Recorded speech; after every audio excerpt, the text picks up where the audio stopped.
للأيام السود، وإن كان أنا ما أحب أعيدها، لكن هيك للذكرى، أن الذكرى تنفع المؤمنين.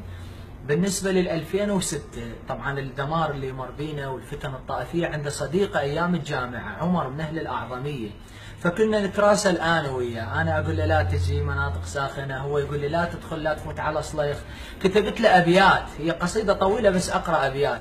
قلت له الله لا ينطيهم الحرمون منك، وصارت شوفتك صعبة علي ممنوع أوصل أنا يمك، بفيزة سفر صارت الأعظمية، بنوا حاجز حقد بيني وبينك، ناس أغراب شعلت فتن هي، لا ذنبك ولا ذنب ترى صار، ناس اللي دخلت بين أجنبية، جسر بيني وبينك رابط الروح، بخت نعمان ويا الكاظمية.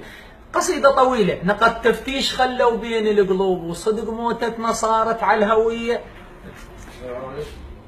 اي يقول الفضل والأعظمية كان يسني، الفضل والأعظمية كان يسني، عشت سنتين بيهن، كان يسني صديق قبال بيتي، كان سني نزور حسين انا ويا سويه. هاي اكو ابيات تقول عمر تيهته وضاع سني، ضاع عمر تيهته وضاع سني، كبرت وطاح من قدام سني شيعي، وكيف احبك صرت سني وتيهت الخمس والمرجعيه. والله